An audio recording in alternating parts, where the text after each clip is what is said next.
Record. There you go, smart ass. Hello, everyone. Welcome to this week's review. Doing something a little bit different this week for a change.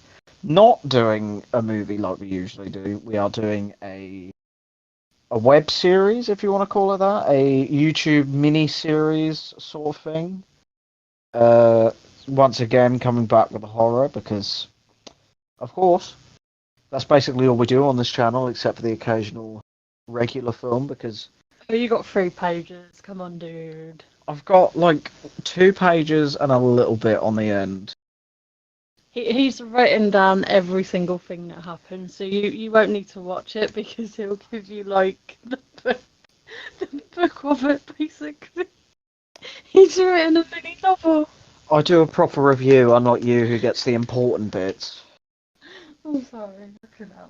Anyway, ignoring her and her bullshit, I of course am your host, Purple Midnight. I'm not going to do the usual gracious host bullshit because Amelia gets irritated every time.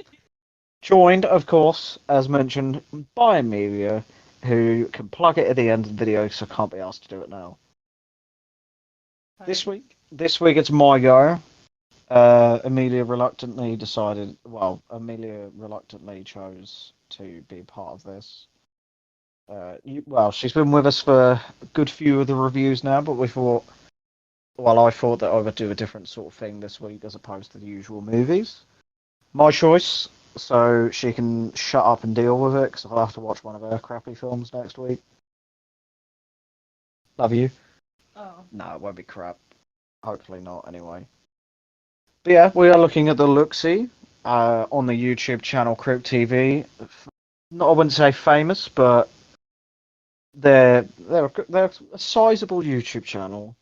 Their whole, I don't know, shtick, not shtick. Their channel is based around short horror films. I will say this isn't sponsored. I just wanted to do this series before people claim we were. No, we're not sponsored. This is just a little video I thought that we'd do. So yeah, their YouTube channel, their whole channel is based around short horror films and like with this, you've got a couple of like mini series based off their most popular sort of characters. And so I thought that we'd have a look at one of them today. So, Look-see is today's. It came out. We'll be looking at both seasons. Season 1 consists of 5 episodes, and season 2 consists of 4. They're short episodes, so don't worry. This isn't going to be us looking at 9 40-plus minute episodes, because we would be here all night when it's currently 11:15.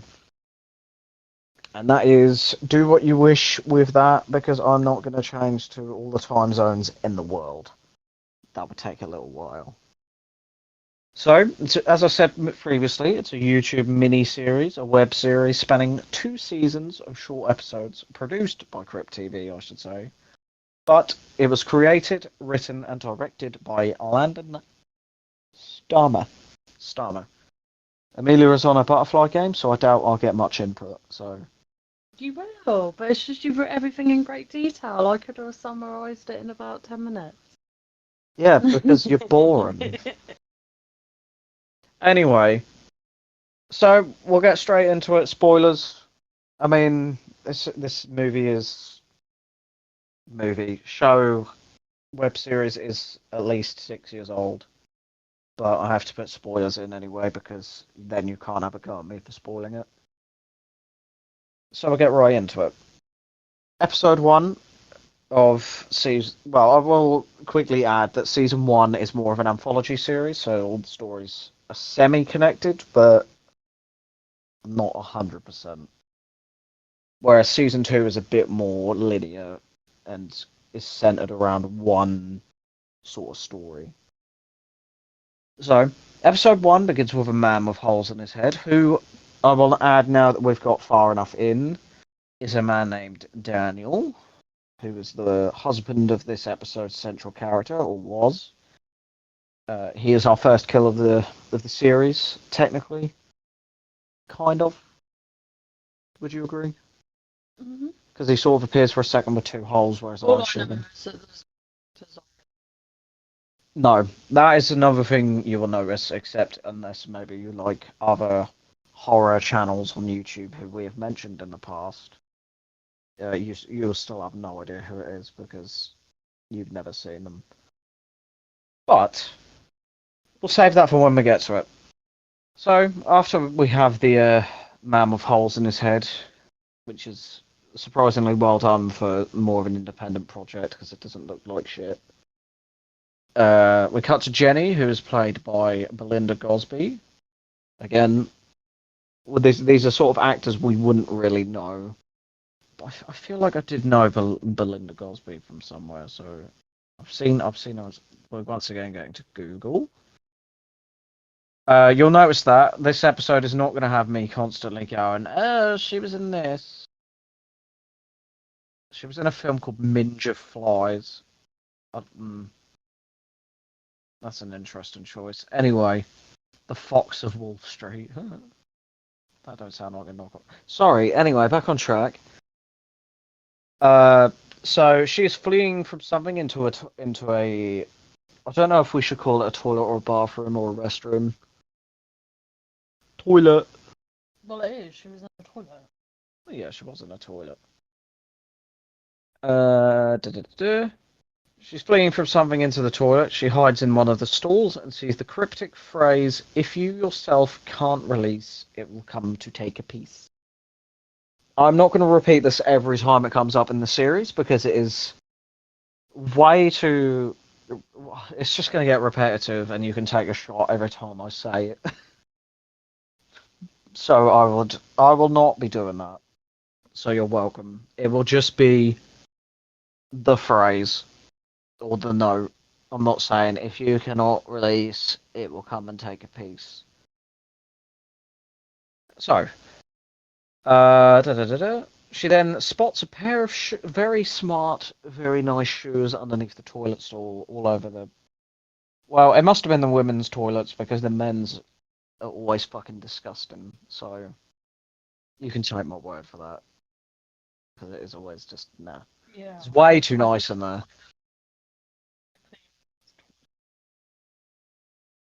Oh, you just give such a positive like input to your life on this channel. I was forced to clean toilets when I was 17. Yeah, I was forced by the Princess Trust staff on there while everyone else was smoking cannabis. So yeah, fuck you to the staff on that one. Pieces of shit. Charming. Anyway, enough of the depressive episode. Let's have more depressing shit happen.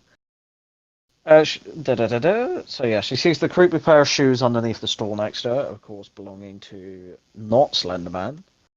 She peeks over, finding nobody there, and the shoes mysteriously have vanished. Except they didn't go far. They moved to the front of the stall, where we finally get to see the big boy himself. Can we just give him credit for how athletic and how fast he can move?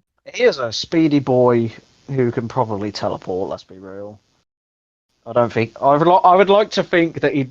You know how he walks by just moving his legs and that's it? I'd like to think that his legs just go. That'd be funny. But anyway. So yeah, they move to the front where he sort of peeks over with his creepy little, like, wrist warmers on his hand. And his unkempt fingernails and his beautiful smile. A very handsome man. Fucking hell, you're blind. So was he, presumably. He didn't have any eyes. Oh! I'm not going to explain what Specsavers is. Oh, it's for people who wear glasses who are blind. We go there regularly to get our eyes tested. They stab our eyes out if you're in America to test them, and then they put them back in. That's what it is. The look see in reality is just one big advert for the Specsavers. I'm sorry, I've got to fuck with the Americans. You're welcome. To be fair, usually they do it to themselves, so it's nice to have someone else do it. Anyway, The Americans who. What is it? Plug from the bathroom, you idiot. The what in the bathroom? You know Americans, how they have electric plugs in the bathroom? Electric. They have plug sockets in the bathroom. Okay. And they also have them wrong. They have them 2 little pins instead of 3. Anyway, we're not here to bully the Americans as much as they deserve it. We're here to review a show, not get angry at people. Like, Yeah, but we're not dropping like hard R's. Please don't drop a hard R. I'm not gonna. I don't want to edit out you just dropping the N word, the pro gamer word as we call it. Anyway, can we get on with this? I thought this was going to be a shorter episode, but then you're just having side tangents about you hating Americans because you're a big American racist. That looks like me. Sorry. so, Nah, nah. She's just a normal racist. oh, Allegedly. Oh, the I'm the not look racist. the look I'm being given right now. Just reword this as fucking, what is it? I will just quickly add, Bone she is each not other. really a racist. Thank you. She just doesn't like people of certain races. She likes all the races, including the bad one.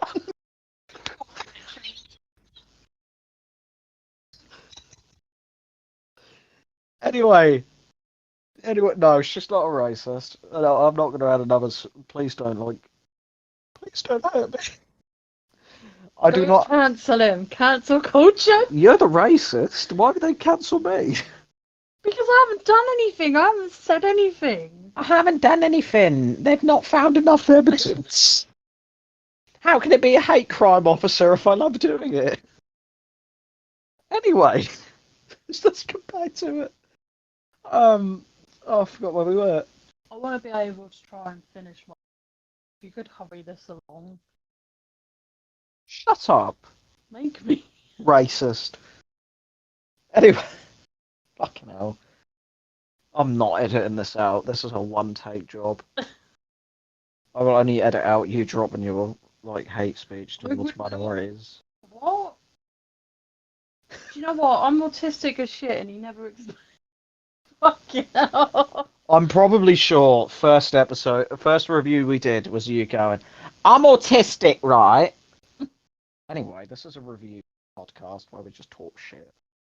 So, Jenny manages to flush her ring down the toilet, seemingly saving her life, which, as we find out later, it does. But she unfortunately is absolutely mauled by the Luxie, having her body pretzeled.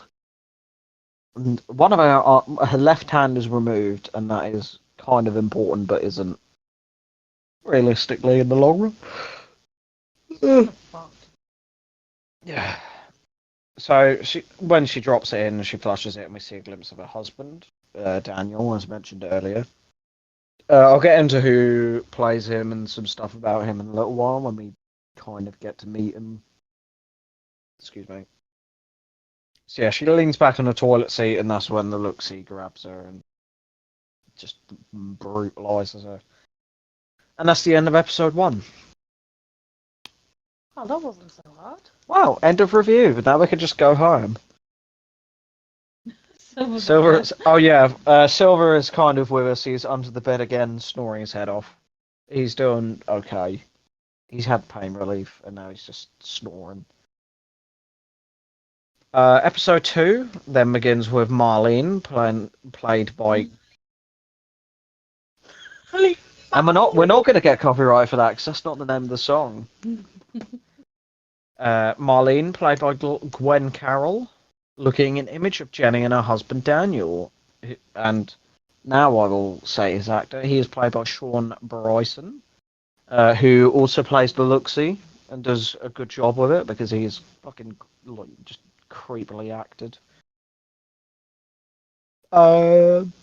With whom she is having an affair because she wants some of the Daniel. The image has the same phrase that Jenny saw in the bathroom on it. I clearly already gave up with being as I said earlier, I'm not going to keep reciting the phrase that's on these bits of paper. So she rips the image in half, so she just has the Daniel side of it, and then heads out to the front door to shut it, believing that Daniel has just came. Well, he's not just came; he's not coming anyway. Oh God, the bad jokes are really coming out with this one. It's really happening. Anyway, but of course it's Leluxi who's excuse me, Leluxi who's deciding. God, I was about to say who's deciding to fuck with her, but this is the wording is really not coming across very well tonight. Not realizing Leluxi is in the house, so she shuts the door and she sort of looks beyond the camera, and we see Leluxi blending into the background in the cabinets before doing that silly little walk I mentioned earlier into the. Not no, he goes to the bedroom, doesn't he? Because he then Yeah, he's like a fucking magician.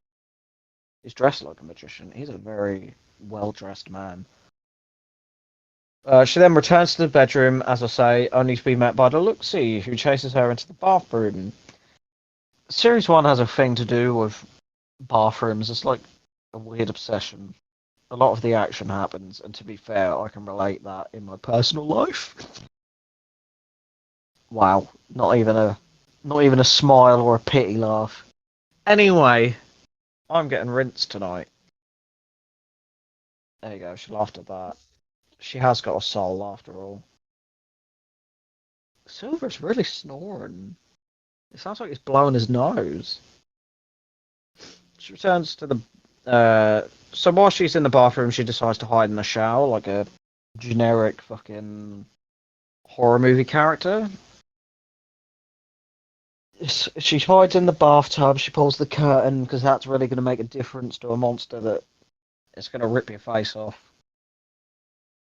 In the business, we call this foreshadowing. Drawing the curtain back, she obviously finds the room empty. However, Deluxie pulls the curtain back. Sorry, I need hydration. Pulls the curtain back and rips her head off screen. And that's the end of episode 2.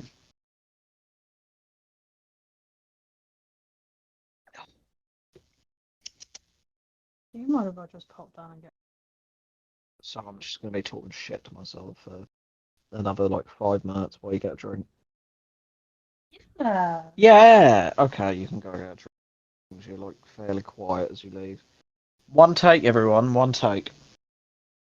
So, episode 3 begins with a brief shot of a girl who is drowned, before cutting to a father whose name is Jonathan, played by Jeremiah Hahn, eating a birthday cake on his own.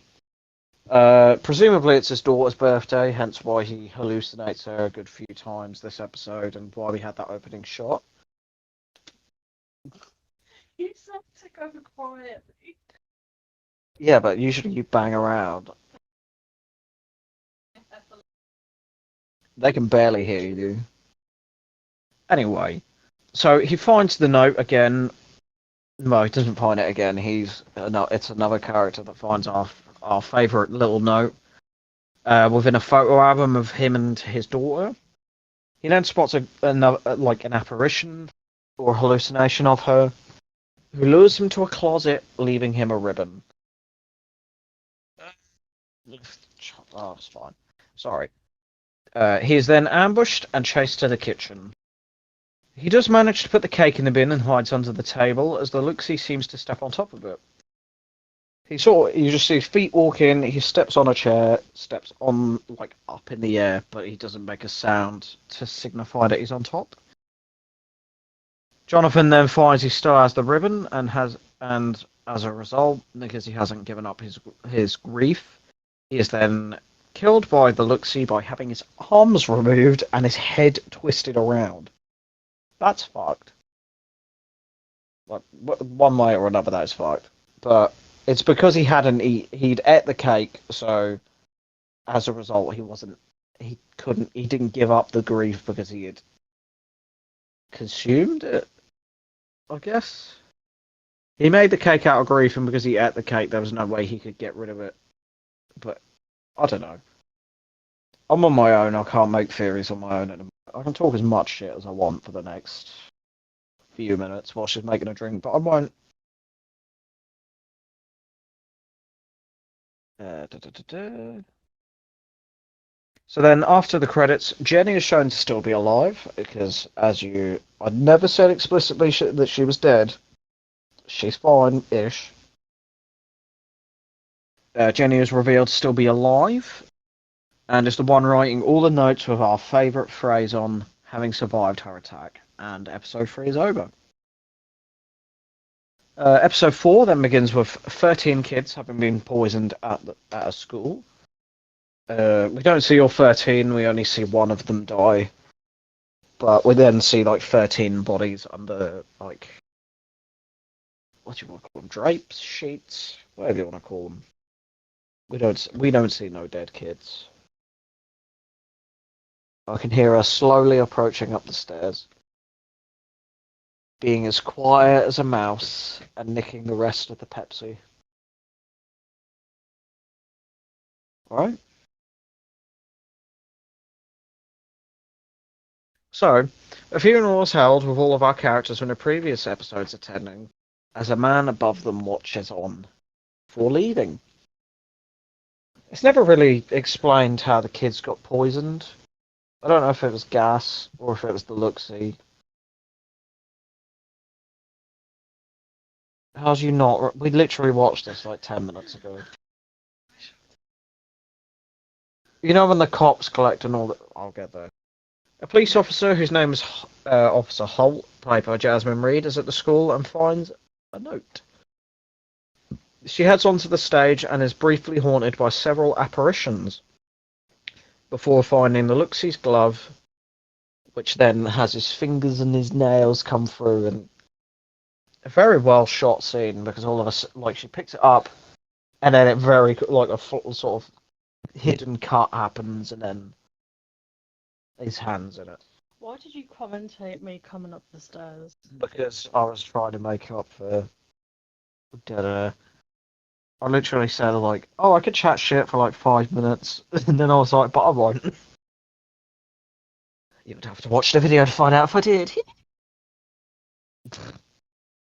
So yeah, she's haunted by several apparitions before we find. Yeah, got there. She's rescued by a man whose name is Lewis, played by Tommy Dilby. He is, I think, according to the wiki, he is the same man from the church.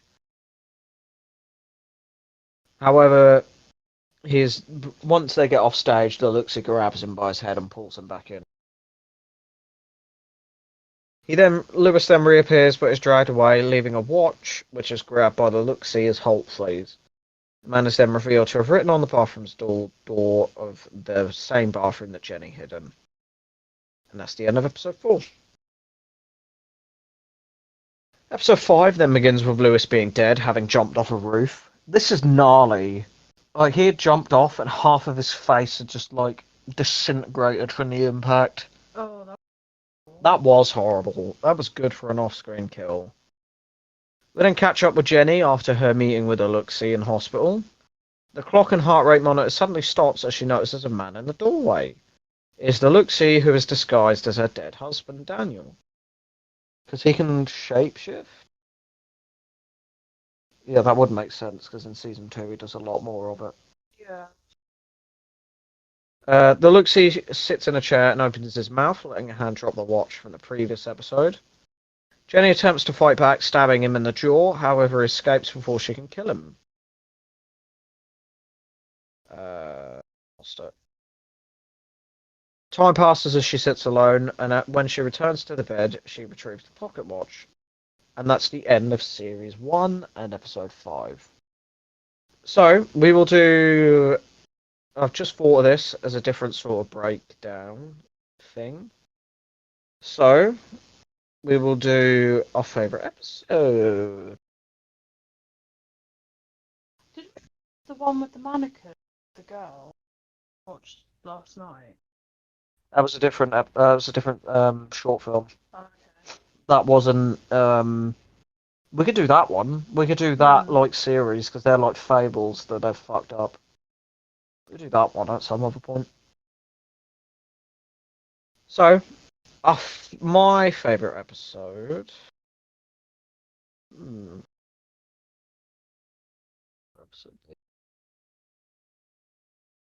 which one's the most fucked up one? No, what? Let's not do that. Let's not do that. I hate picking favourites. So, best kill from series one and worst kill from series one.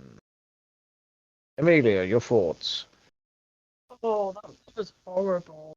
He said my first name, guys. That's weird. I'm not going to say your full name because people will dox you. With what? Dox you. And me. Doesn't matter, you don't need to know. So, Babe, my glamorous assistant slash co-host. So the one where his head was twisted and his arms were cut off. What's your best kill? That's a fair kill.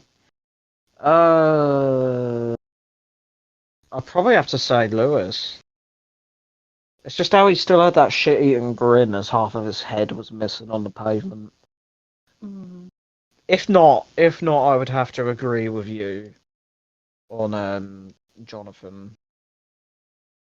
Worst kill? Your least favourite kill, I should say. Well, the one with her head getting ripped off. Was it Marlene? Yeah. It's still a good kill though, wasn't it? Out of all of them, probably the weakest. Well, no, I'd have to say them poisoned kids because that most of them are off screen. You don't even see it. Well, you see one kid die, but the rest are off screen. I'd say them. What would you still stay with Marlene or whatever her name is? Okay, she's going with an actual kill we see. Well, oh, I'm going with some boring off screen bullshit. We'll get into see 1 second. That sounded like I was about to do an ad read for a sponsor. We'll get into season two, but before we get into season two, this video was brought to you by I don't give a fuck. We don't have a sponsor. She's not paying me. She will plug it at the end of the video because that is when it's reserved for. So season two. Once again, I think it's produced by it's produced by Crypt TV, and I think it's made by the same people. So that saves me doing all that again. This one came out in 2018. This one's set in the past. It's not much. It's not really an origin story per se. It's just a different time period for another story. So it begins with a man whose name is Robert Capshaw, played by Cameron Barnes, murdering his family. What a nice way to start your series is have a whack his family to death with a golf club. It's a bit fucked. This is set in. This is where we get our setting. It's set in the 1930s, and he is living in New York. He kills his family with a golf club before slitting his own throat. Beautiful, isn't it? Mm. And this is all on YouTube. Well, this ain't even a movie. This was put on YouTube uncensored. That shit probably got demonetized in about 5 seconds. Patreon is a wonderful thing. Oh, could you imagine if the looks he made in OnlyFans? Oh, Stasi, hello. Creepy. Come here. You're going to be our third host for this evening. No, I can see his fluff. Sorry, anyway. His brother James, who is also played by Cameron Barnes, because they're twins. Twinsies. What's that look for? He was like, nah. Fuck you then. He's heading through the woods with his wife Mary, played by Natalie Soderquist. I'm sorry if I butchered that name. No, I'm not. I don't care. If it's, I tried. If I got it wrong, I apologise, but I don't care. Rude. His son David and his daughter Leah. I realise I didn't for David, so please bear with me, because I would like to credit who I can. because I am an arsehole. Well, I'm a good person, as you can agree. Isn't that right, Amelia? That's just weird. Stop. Yikes. David there. David is played by Johnny Burktoll. There you go. You're welcome. And his daughter Leah, who is played by Carissa Basler. I don't know. I don't care. I do apologise. I'm trying to get the pronunciation correct, but I can't get everything correct. Some Americans just have weird names that I just can't pronounce. You just go before. So, because I tried, Once upon a I tried to read time. it up so bad that I just forced it. Fair. So just as you with a book in hand like this, just going before just you go. Yeah, because I couldn't read it properly. So the family eventually arrive at a farmhouse, and that night they are disturbed by a noise from the barn outside. Entering the barn, James finds. No, hang on. James goes to investigate, finding a foreclosure notice for his family bank, which I think he co-owned with his brother, if I remember correctly from a picture from our like cold open for this season. He goes inside and finds many notices, but also finding the same pocket watch from Series 1. He finds a dollar that has, you guessed it, the phrase from Series 1 on it, before being ambushed by the Luxie, but he disappears. David then holds a teddy bear and a photo of his family, including a second son. James is found by a group of thieves in the barn, where the leader Raymond, played by James A. Janice, who has been mentioned on this channel, not directly, but he does the channel Dead Meat on YouTube. Go give them a watch, including his kill count of this series. Both series, I should say. Raymond stabs him. There you go. Mr. Nice Guy, James A. Janice, just murders a man. Second thief, William, who is played by Diego Escobar, steps backwards and impales himself on a pitchfork. As you do. Environmental awareness, ladies and gentlemen. Raymond and the third thief, Thomas, played by Jesse Howland, flee into the woods, with Thomas taking the pocket watch with him, with the Luxie following close behind. End of episode 1. Episode 2 then begins with William's corpse appearing in nightmares. He leaves the tent he and Raymond are sleeping in to piss. I think so, anyway. They're not sleeping together, they're not like in a double sleeping bag. Getting canoodling under the stars. Bless them. They can if they want. It is Pride Month after all. I don't know. I'm trying to make jokes, okay? I don't want it to just be da da da da da da da da da da da da da da da. Why do you sound like a sim? Don't do that. Anyway, he's greeted by a note which he quickly burns. Enter in their tent. You see, that's why I'm trying to squeeze a few jokes in. Okay. Da da da da da da da da da. Yeah. There you go. Anyway, he was greeted by a note which he burns, because as you do. Entering the tent, he finds Raymond missing as the Luxie prowls outside. It's a pretty good shot of him, like his shadow against the tent, and it follows him to the front. And you think he's gonna come around the corner, but he disappears because he's magic. Magic. Also, Stasi is currently on my chair, which we have put a blanket over because they like to claim that him and his sister Tiny like to share goes on who goes on that. I don't actually know if we've mentioned Tiny on this channel before. I have no idea. She's tiny. She's tiny. Her namesake is her size. She's a little princess. She's a sassy little sassy pants. Just as fluffy as Starzy, except smaller and female. Uh, so yeah, after the Luxie's shadow disappears, it then appears next. Well, the Luxie himself then appears physically next to Thomas in the tent, which causes him to, understandably, run like a motherfucker. Fucking hell, my mic made a noise and that scared me. It just went. Shit myself. I thought Luxie was coming to get me. Thomas runs away but trips. I think he breaks his leg. He trips on a root and then his leg is fucked. Like, he trips and basically slides along a bunch of razor blades by that fucking cut on his leg. Causing the Luxie to then ambush him. I've accidentally scrolled, because I do that every episode. The Luxie ambushes him, pulling him up into the tree.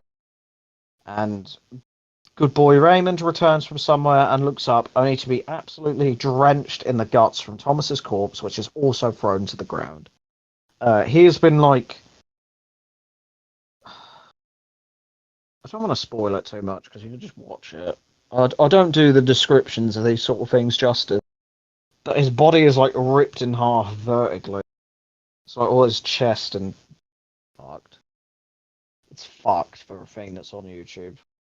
But it's all fake. It's all for a good cause. He attempts to then stab the Luxie, but runs away. Because people like to attack the Luxie rather than literally anything else. Raymond then stops to see if he's still chasing him after getting a good distance away. But the Luxie grabs him by the neck and lifts him.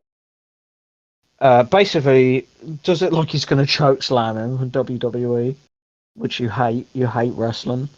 I don't mind it, but when they because none of the originals are in there, so obviously a bit of shit. I guarantee you're going to get some shit for that at some point. Some point in a distant future. Freedom of speech, yay! Yeah, we're not going to have a freedom of speech debate. The Luxie grabs him, and his smile fades from his face for the first time and the only time in the series. We had to look this up, but it's because basically Raymond had nothing to like grieve about, so there was nothing for the Luxie to come and kill him for. Yeah, I thought that was weird. It was a bit weird. And then basically he lets him go. Putting it simply, Raymond is, well, presumably dead by the timeline of the series, because this is... what you just said? What? Raymond. Why are you just saying Raymond? Because the TikTok Raymond. Oh, the cat. Yeah. Yeah. I can't even like say it. I can't. It's the like AI generated rap songs. It's not read yet. It's had like an hour when I like started recording. It's still got an hour and a half left. And someone grabs the watch from the bloody remains of Thomas. End of episode 2. Episode 3 begins with Mary seeing James outside, and they wave to one another before he vanishes.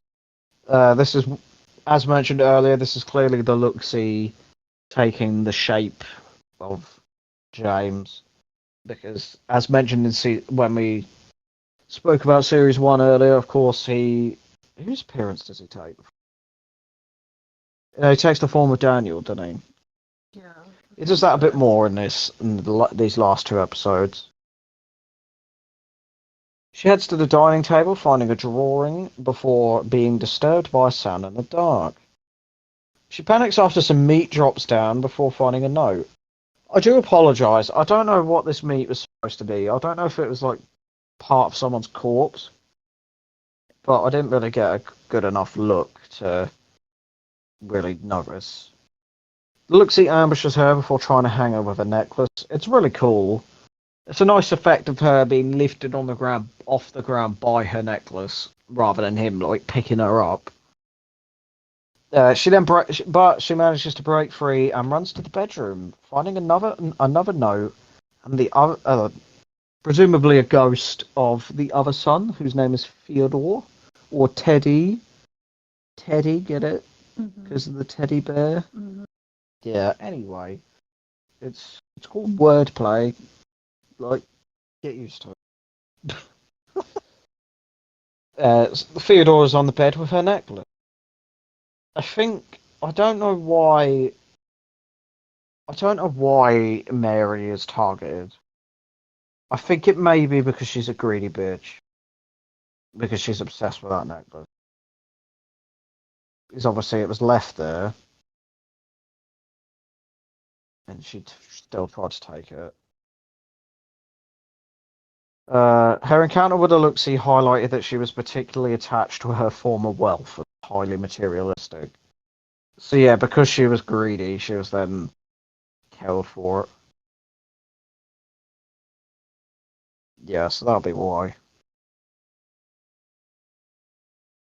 Do you understand? Good, I have to double check. She attempts to retrieve the necklace because, as just mentioned, she's a greedy bitch, causing the Luxie to ambush her and kill her. As I just read, ripping her heart out of her chest as Leah watches on, having been the one, as revealed, to retrieve the watch. The watch appears to allow the person who has it to control the Luxie in some way or another, because Leah now has control of it and he doesn't attack her. David hears her screams from outside. End of episode 3. Episode 4 begins with David returning to the farm, finding Mary waving to him like she did with the apparition of James. He enters the barn, finding a teddy awaiting him, which has the note inside. He retreats back to the house and finds Mary facing away from him with a psychotic smile on her face. You just sat there and you went, "Look at her smile." Yeah, because it was creepy. It was creepy. After attempting to leave, he is ambushed by the Luxie and runs back to the bedroom. It was back to the bedroom where Mary died. Someone's disposing of these people's bodies as well, because they just keep vanishing. It's like he would have found James's corpse in the barn, and also Mary's in the house. I mean, there is a brief shot where James's corpse is dragged away, but it's never really explained what happens. So yeah, he's ambushed by the Luxie and runs back to the bedroom while Leah is outside with a watch. David realizes he needs to get rid of the teddy bear in order to be saved. Oh, there you go, the Barry's dying. So he destroys it. Well, he decapitates it. But the Luxie emerges from under the bed and kills him by twisting his head around. The Luxie likes doing that sort of thing. It's a bit weird. It's very gruesome. I think it's even his mouth and his eyes are bleeding or something like that. The Luxie and Leah then stand together in the living room bit. The watch opens as a second blue-gloved Luxie emerges from within it. And with that, that's the end of Season 2 and Episode 4. And that is it for the Luxie series, because as of recording, there is not a series yet. And because we've done these, we will cover it if they release one in the future. Probably much to your disappointment. What do you mean to my disappointment? It weren't the worst thing I've watched. It's not Santa's Sleigh, but you can watch our review of on the channel. Don't pop that, please. Too late, I just did. So, we're going to do what we did with Series 1. We're going to have a separate Best Kill, Worst Kill. So, Best Kill, babe. I already said.